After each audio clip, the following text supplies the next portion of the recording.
Ils l'ont vaincu à cause du sang de l'agneau. Apocalypse 12, 11. Eh bien, voyez-vous, cela signifie que la croix doit être devenue une réalité. Le sang est dispensé, devient efficace par le moyen de la croix.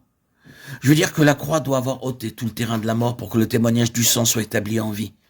Le terrain de la mort est traité dans la croix. Vous voyez la signification spécifique de la croix dans cette question, et que là, nous, dans tout ce que nous sommes par nature, nous avons été pris et éliminés. C'est la croix. Après cela, vous avez le vivant témoignage du sang, c'est une autre nature, non pas celle qui a été emportée dans la croix, mais une autre, sa propre nature, celle qui demeure dans la gloire, un témoignage. Après l'offrande du sacrifice, le sang est transporté dans les lieux très saints pour être un témoignage vivant de façon permanente. Et il est là, en tant que témoignage rendu au fait que tout le terrain de la mort dans la vieille nature a été aboli, ôté. Dans la présence de Dieu, ce sang déclare: il y a une autre nature qui triomphe de tout cela, de la mort, du péché, de la chair, et donc de toute la puissance de Satan. C'est là le présent et vivant témoignage du sang.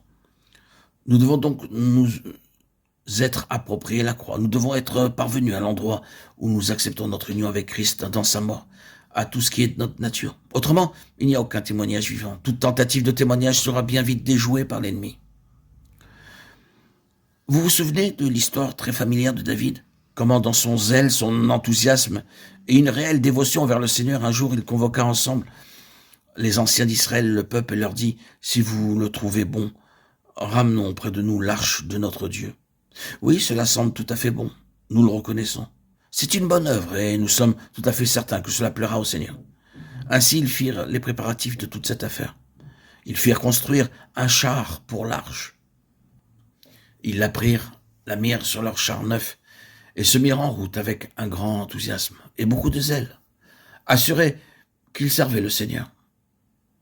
Puis, sur le chemin, les bœufs glissèrent, car cette sorte de chose doit tôt ou tard se heurter à des difficultés. Et Uza étendit la main pour saisir l'arche. La colère de l'Éternel s'enflamma contre lui, et il mourut là, devant l'Éternel. Ce jour-là, David fut affligé par le Seigneur, et il dit: comment ferais-je entrer chez moi l'arche de Dieu? Et l'arche fut détournée et amenée dans la maison d'Obed-Édom, où elle demeura longtemps. Puis le chapitre suivant s'ouvre sur une réalité entièrement nouvelle. David appelle les Lévites à se sanctifier et leur dit: l'arche de Dieu ne doit être portée que par les Lévites, car l'Éternel les a choisis pour porter l'arche de Dieu. Plus loin, dans le chapitre, on dit que David dit: parce que vous, les Lévites, n'étiez pas là la première fois. L'Éternel, notre Dieu, nous a frappés, car nous ne l'avons pas cherché selon la loi. Ainsi donc, que représentent les Lévites?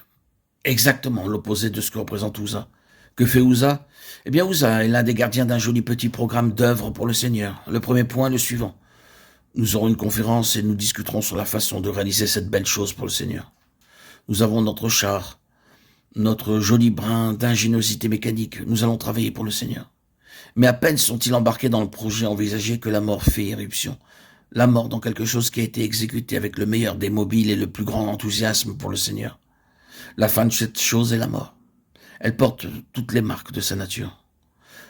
Pour commencer, les délibérations avec la chair et le sang à l'égard des intérêts du Seigneur. Ensuite, la marque d'avoir les conceptions de l'homme mises sous une certaine forme, en vue d'amener à son terme l'œuvre du Seigneur. Et puis, celle de l'homme, prenant la responsabilité et ayant sa main sur les choses. C'est le domaine de la mort, même dans le service du Seigneur. Et les Lévites se présentèrent exactement comme en opposition à tout cela. Ils portèrent l'arche sur leur épaule, et non pas sur un char. Les Lévites sont ceux qui représentent le fait que tout le terrain du naturel a été mis de côté, comme étant le terrain de la mort. Le témoignage représenté par cette œuvre est le témoignage de Jésus, qui est essentiellement le témoignage que la mort a été engloutie dans la victoire. C'est une contradiction à ce témoignage. Si vous introduisez un char, si vous introduisez des conseils humains, si vous introduisez la main d'Uza, c'est le naturel, c'est l'homme, c'est la vieille création. Accompagnez le témoignage de Jésus de ces choses et vous avez une contradiction. Dieu ne se tiendra pas là où il y a une contradiction. La mort frappera cette chose-là. Si vous devez établir le témoignage de Jésus, tout doit être compatible avec ce témoignage. On se souviendra que dans la consécration des Lévites, il y avait 3 offrandes. le sacrifice d'expiation dans lequel il est déclaré que toutes ces vieilles créations est ôtées de la présence de Dieu.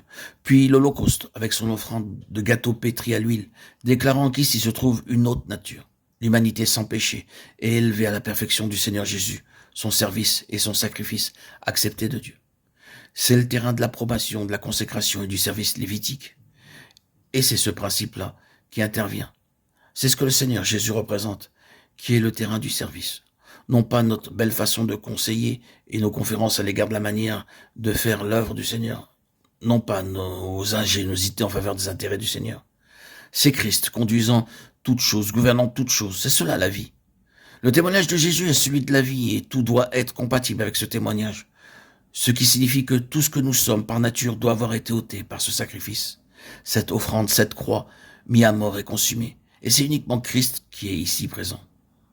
Ce fut simplement sur ce point-là que le Seigneur a chaque fois projeté sa lumière dans ses rapports avec les 7 églises qui sont en Asie.